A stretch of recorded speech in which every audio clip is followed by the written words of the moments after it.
आपने इन shopping bag का ऐसा इस्तेमाल कभी नहीं किया होगा, तो आज हम इन बैग को इस्तेमाल में लाते हुए अपनी बहुत बड़ी मुश्किल को मिनटों में आसान कर लेंगे। ये लाइट वेट बैग्स हमारे किस काम आएंगे और हम इनसे क्या बनाएंगे, तो वीडियो की तरफ चलते हैं। बिस्मिल्लाहिर्रहमानिर्रहीम। अस्सलाम वालेकुम। इब्तिसाम क्रिएटिव पावर में आपको खुशामदीद है। Welcome to my channel.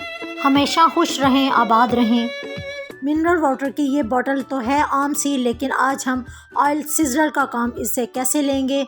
तो इसमें बिल्कुल नाइफ़ को अंदर एंटर कर दिया है मैंने और बिल्कुल लंबा सा एक सुराख कर दिया है। सुराख को हमने ज़्यादा लंबा नहीं किया बल्कि नॉर्मल ही सुराख किया है और इसके अंदर हमने ऑयल को फिल कर दिया है। अब जब भी आप इसको सिजलिंग के लिए यूज़ करें तो इसको बिल्कुल मामूली सा दबाव पीछे डालें तो ऑयल उतना ही निकलेगा जितना आप चाहती हैं। अगर ज़्यादा दबाएंगे तो ऑयल ज़्यादा निकलेगा। तो अगर किसी बच्चे से ये बॉटल गिर भी जाती है तो आपका नुकसान भी नहीं होगा। वो कैसे? वो ऐसे, जब अब ये गिरेगी तो देखें एक ड्रॉप भी ऑयल का इसके अंदर से नहीं निकला और ये इसको जहाँ चाहे फेंकें, या आपका ऑयल ज़ाया भी नहीं होगा और जैसे चाहें आप इसको यूज़ कर सकते हैं। आज मैंने एक पार्सल मंगवाया था तो मैंने कहा आपके साथ शेयर करती हूँ। ये अरबी लॉन का कपड़ा था और अगले मौसम में काफ़ी ज़्यादा यूज़फुल और आरामदेह कपड़ा है। अगर आप भी मंगवाना चाहते हैं तो मोस्ट वेलकम, आप इसको मंगवा सकती हैं और आप मुझे इनबॉक्स कर बता दें कि आपको ये पसंद आया है, तो मैं आपको इसका लिंक सेंड कर दूंगी। ये प्रिंटिंग इस तरीके से थी कि बिल्कुल देखने वाले इसको कहते थे कि ये एम्ब्रॉयडरी हुई है। तो वाकई बहुत खूबसूरत कपड़ा था और एम्ब्रॉयडरी भी बड़ी प्यारी थी इसकी, और पहनने में इतना लाइट वेट और आरामदेह था। तो ये वाकई हाई रिकमेंडेड है। अगर आप चाहती हैं तो इसको ज़रूर मंगवाएं। ब्रांडेड जब भी हम कपड़े लेते हैं तो इनके साथ जो पैचेस एम्ब्रॉयडरी वाले होते हैं वो अलग से ही आते हैं, और जब हम इसको स्टिचिंग करवाने जाएं तो स्टिचिंग के साथ साथ इन पैचेस को लगवाने के लिए जब एम्ब्रॉयडरी वाले के पास भेजा जाता है तो वो इसकी बहुत ज़्यादा कॉस्ट वसूल कर हमें पैच लगा कर देता है। तो आज ये पैच हम खुद लगाएंगे। कैसे लगाएंगे? घर में आपके पास अगर तो काविया है तो वो ज़्यादा बेहतर है। काविया का गर्म कर लें और इसकी जो बारीक नोज़ल है उसको साइड से इस तरीके से कटिंग कर लें। लेकिन मेरी अक्सर बहनें हैं, उनके घर में काविया नहीं होता तो वो काविया के बगैर भी ये काम कर सकती हैं। एक बारीक तार ले लें, कोई नाइफ़ ले लें।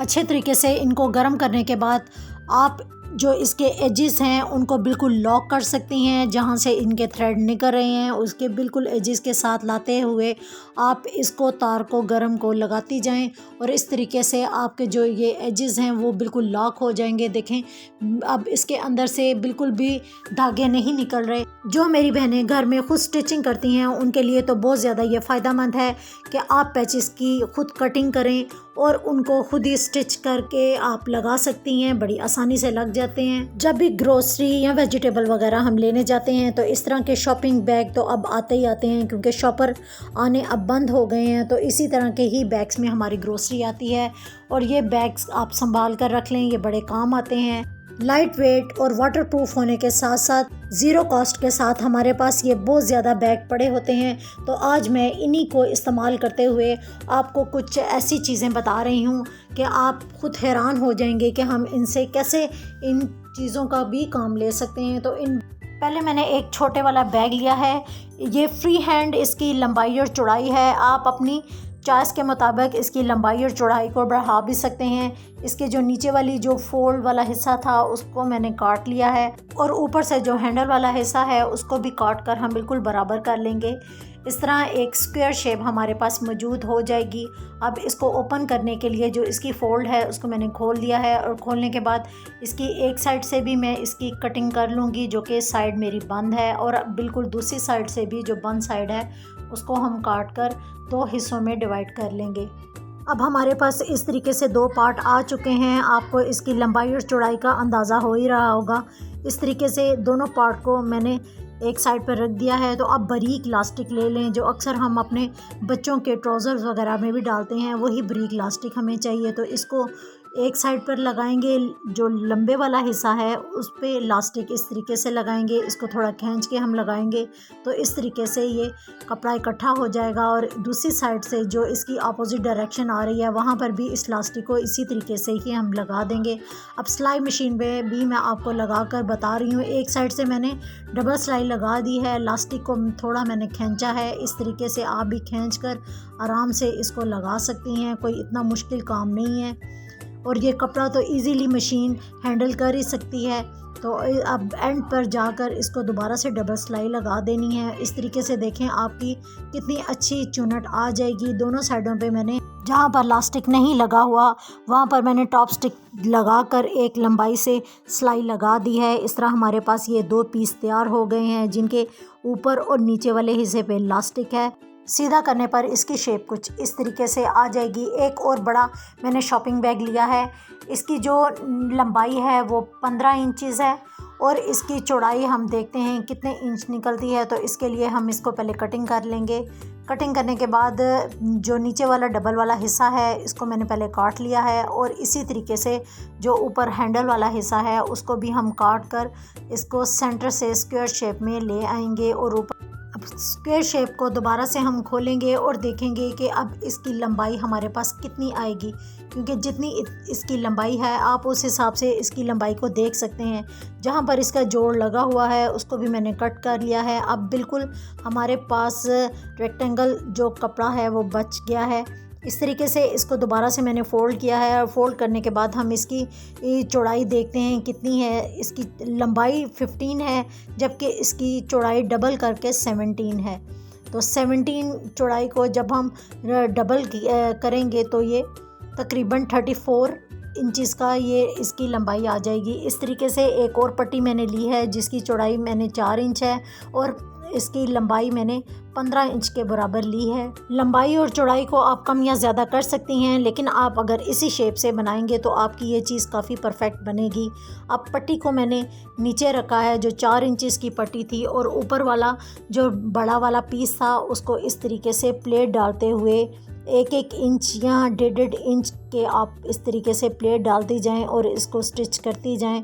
इस तरीके से आप देख रहे हैं कि मैं प्लेट डालती जा रही हूँ और इसको फ़ोल्ड करती जा रही हूँ और बिल्कुल एंड पर जो मेरा कपड़ा बच चुका है पट्टी का वो मैंने तकरीबन 4 इंचज़ के बराबर इसकी पट्टी का कपड़ा छोड़ दिया है। और इसको अब इस तरीके से हम डबल फ़ोल्ड करेंगे। तो ऊपर से इसको मैंने डबल ला कर जिस तरह हम अपनी शलवार का नेफ़ा वगैरह बनाते हैं सेम उसी तरीके से ऊपर से हम इसको टॉप स्टिच लगा कर स्टिच करते जाएंगे। ये कोई मुश्किल काम नहीं है, कपड़ा आसानी से हमारा मशीन में से निकल आता है। अगर 3 से 4 फोल्ड भी हों तो हमें मुश्किल नहीं होती। मैं उन बहन भाइयों का शुक्रिया अदा करना चाहूँगी जिन्होंने पिछली लास्ट वीडियो में मेरी पेंटिंग को काफ़ी सराहा और पसंद किया। आपका तमाम का बहुत बहुत शुक्रिया। तो अभी भी आपको ये मेरी कोशिश पसंद आई है तो इसको लाइक शेयर और सब्सक्राइब ज़रूर कीजिएगा। ये आपका प्यार ही होता है जो कि हमें मज़ीद मोटिवेशन देता है अच्छे अच्छे काम करने की। तो अब ये इलास्टिक मैंने थोड़ा चौड़ा लिया है, इसको मैंने काज लगाने के लिए इसको इस तरीके से बारीक सीज़र से काट लिया है। फिटिंग को कम या ज़्यादा करने के लिए इसको 1 से 2 काज मैंने कर दिए हैं। देखें आप 2 से 3 भी कर सकते हैं, वो आपकी अपनी चॉइस है। एक साइड पे मैंने इलास्टिक लगाया था और अब दूसरी साइड जहाँ से हमने स्टिचिंग शुरू की थी वहाँ पर मैं बटन लगा दूँगी। कोई भी आप बटन ले लें, सीप ले लें या कोई दूसरा बटन लेकर इस तरीके से लगा सकती हैं। प्लास्टिक को पीछे की तरफ गुजारें और इस तरीके से अपनी कमर पर इसको लाते हुए अपनी एडजस्टमेंट के हिसाब से इसको काज में डालते हुए आप इसको बआसानी फिटिंग में पहन सकती हैं। और ये जो बाजू हैं आप अपने बाजू के ऊपर इस तरीके से आसानी से भी पहन सकती हैं। अब आप किचन में काम के लिए बिल्कुल रेडी हैं। बर्तन जितने ज़्यादा भी इकट्ठे हों आपके ना तो बाजू गीले होंगे ना गंदे होंगे। कपड़े चाहे आपने जैसे भी पहने हों आपके कपड़े भी आगे से गंदे नहीं होंगे, गीले नहीं होंगे। इस तरीके से आप किचन का काम बड़ी आसानी से कर सकेंगी। आगे से गर्मियाँ आ रही हैं तब भी ये आपके लिए बड़ा इजी रहेगा और वाटरप्रूफ भी है। तो इस तरीके से देखें मेरे कपड़े भी बर्तन धोने के बाद गीले नहीं हुए और इस तरीके से हमारी बाजू भी गीली नहीं हुई। अब हम चूल्हे का काम करते हैं। जब हम स्टोव पे खड़े होते हैं तो ऑयल वगैरह की छींटें हमारे कपड़ों पर पड़कर हमारे कपड़े काफ़ी गंदे हो जाते हैं, जो साफ़ करने काफ़ी मुश्किल होते हैं। और इस तरीके से हम अपनी किचन में हंडिया का काम बड़े अच्छे तरीके से कर सकेंगे। मैं उम्मीद करती हूँ कि मेरी आज की ये वीडियो मेरी बहनों के लिए जो हाउसवाइफ हैं उनके लिए बड़ी फ़ायदेमंद होगी। तो दुआओं में ज़रूर याद रखिएगा और ये ज़रूर बनाकर अपने किचन की जीनत बनाएं, मज़े मज़े के खाने बनाएं और अपने प्यारों का ख्याल रखिए। अल्लाह हाफिज़।